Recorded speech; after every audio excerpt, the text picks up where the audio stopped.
Phil Muscatello and Finpods are authorised reps of Money Sherpa. The information in this podcast is general in nature and doesn't take into account your personal situation. Shares for beginners. Weekend Watchlist. G'day and welcome back to Shares for Beginners Weekend Watchlist, where we take a close look at an individual company that you may wish to consider for your watchlist. It's not a recommendation to buy, but a way for you to learn how Stockopedia screens for value. Joining me today is Chris Batchelor, and we're talking Alliance Aviation Services, ASX code AQZ. So Chris, what's the AQZ story? Well, it's a airline which most people probably haven't heard of, but it's actually Australia's third largest airline. Founded back in 2002, so not that old in terms of airline ages, and listed on the stock market back in 2011. Now, the reason you probably haven't heard of them is that they don't offer many regular passenger services. They do have a few routes that they sell tickets to the public on, but the vast majority of their work is contract work. And that has two components to it. The first is what we would call contract FIFO work. So FIFO stands for fly in, fly out. So think big mining companies. A lot of their clients are your big mining companies like Newmont. They'll have a mine out in the Tanami in the middle of the Northern Territory, and they need to fly their shift workers on rosters that are a few weeks on, a few weeks off. And so those workers may live in Brisbane or Perth or Alice Springs. And so the company has a contract with Alliance to provide that transport. So Alliance will provide the planes, they'll pick up the miners and fly them to the mine, fly them back at the end of their shift. And they're generally running these flights maybe 3-4 times a week, sometimes more than that for some of the big mines like Olympic Dam down in South Australia. So that's a very lucrative part of their business. And the thing for Alliance, and comparing them, say, to a traditional airline like Qantas or a Virgin, is that the revenue is fixed. They get paid to provide the service. They even charge the client for the fuel. So the client pays for the fuel. If fuel prices go up, that's the client's problem. If they go down, well, the client benefits. And that's how they operate that side of their business. Now, the other side of their business is what's called wet leasing. They lease planes to both Qantas and Virgin and operate routes on their behalf. And that's a really rapidly growing part of their business at the moment. So they've got about 70 aircraft in their fleet at the moment, and they are expanding that at quite a rapid rate at the moment. And they focus on two types of aircraft, the Fokker aircraft and the Embraer E190. Both of those aircraft, well, the Fokkers seat between 80 and 100 and the Embraers seat about 100 people. So, they're sort of a mid-sized aircraft. The other component of their strategy, which was quite curious, I thought, it's what they call a part-out strategy. What they do is they'll buy aircraft, and some of those aircraft, they will actually just strip them down and use them for parts. A lot of those parts will be used in their own maintenance purposes, and some of them will be sold. They recently sold some engines, things like that. They'll sell off parts of the aircraft to other operators. So that's a smaller part. They're kind of like wreckers, huh? Plane wreckers. Yeah, kind of. Wreckers for planes. Yeah, it's a bit unusual, but it's a not insignificant part of their business, but certainly not the main part of the business. So planes aren't cheap, so presumably capital expenditure would be quite high. Would that be the case? Yeah, that is the case. They have quite a high CapEx bill, and they've got a program at the moment where they're buying 30 aircraft from a firm overseas. And so that program is taking place over 3 years, and they're gradually spending that in the hundreds of millions of dollars that they're spending on planes. Yeah. So I couldn't help but notice it's got very good numbers on Stockopedia, except for the momentum. If you zoom out the chart and look at the chart over a 5-year period, it hasn't been a good story for investors. No, it's an interesting one. I think there's a few factors here. So first of all, you can't really talk about Alliance without talking about Qantas. Now, Qantas own 20% of the shares in Alliance. They're also a really large customer of Alliance. And 2 years ago, Qantas launched a takeover bid for the whole of the company. The ACCC thought, hang on a minute, we don't have many airlines. Let's take a look at this. And they spent a full 12 months examining the takeover offer. and in the end decided no.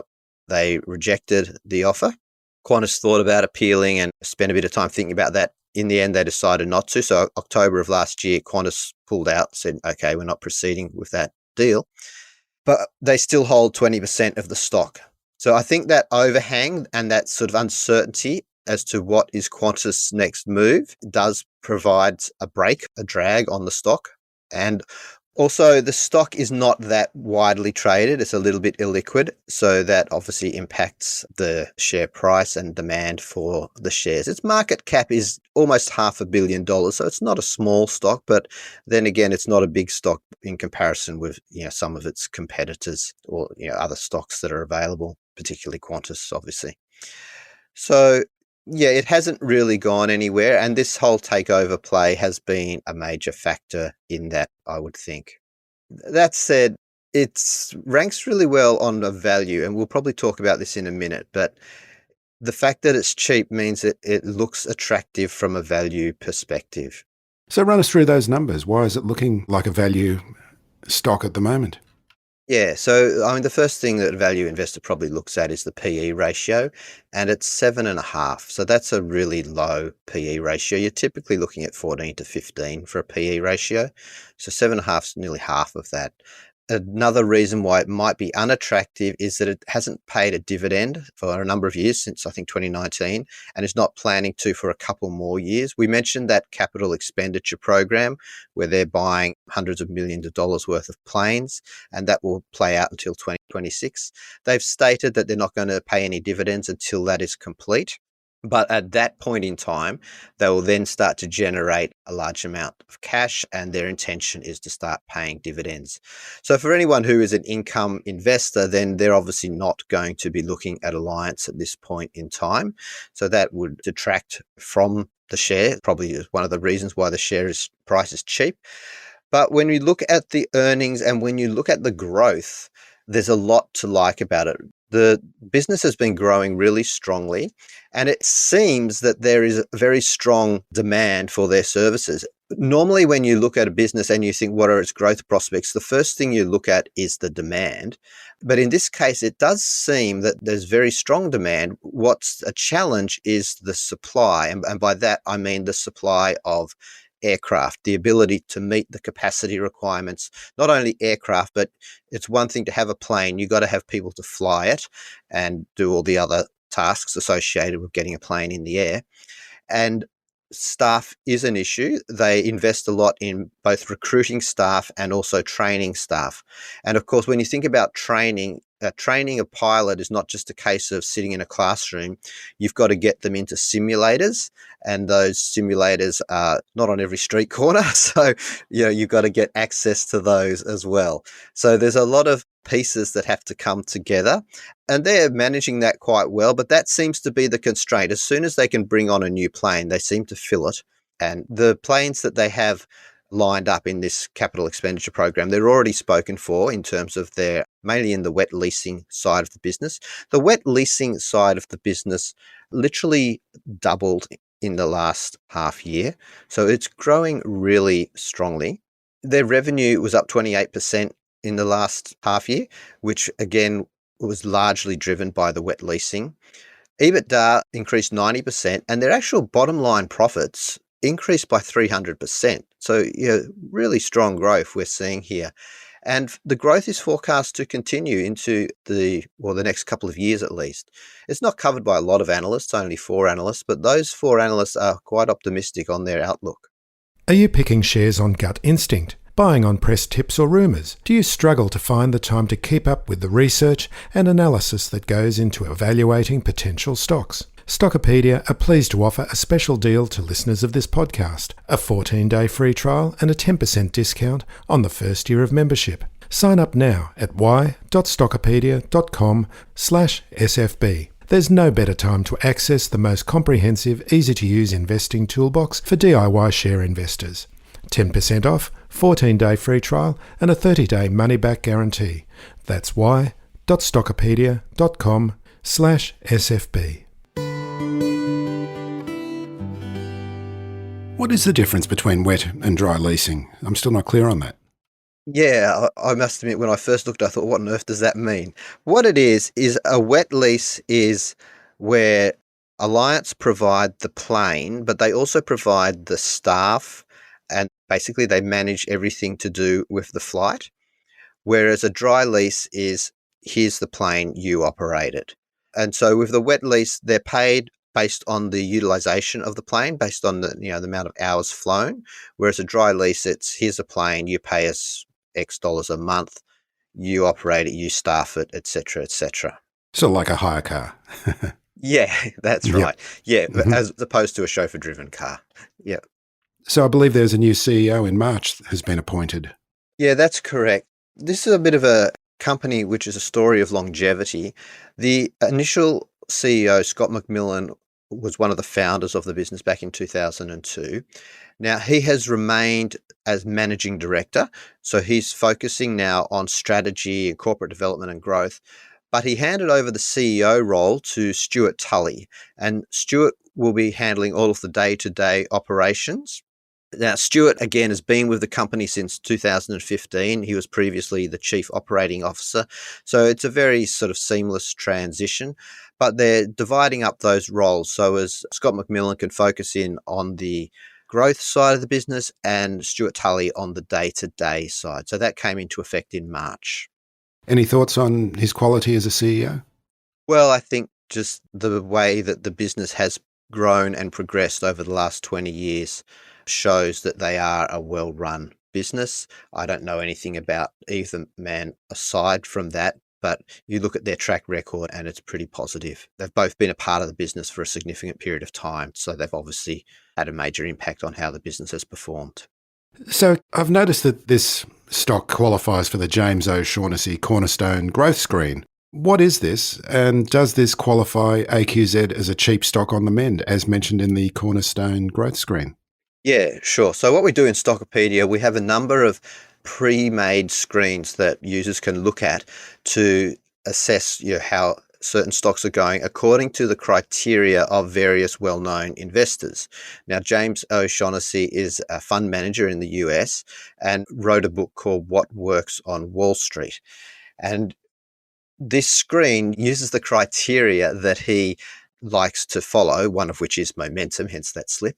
And so we tie in those various criteria, some momentum criteria as well as some value criteria, to come up with a list of stocks that would potentially be attractive to this fund manager, James O'Shaughnessy, if he was looking at the Australian market. And right now there's 27 stocks that show up in that particular screen, one of which is Alliance. Now, I will say that Alliance is towards the bottom of the screen, but nevertheless, it does make the cut. And it's based on, as we said, it's good value, and we've talked about that, but also that the momentum appears to be changing. And whilst you mentioned the momentum score is quite low, and it has actually ticked up 8 points over the last 30 days. So that suggests that there's a bit of a turn in the trend and that it may be starting to move in the right direction. I've noticed that when I've been speaking with other companies and other fund managers, that does seem to be a move to remote working in the mining and agricultural industry.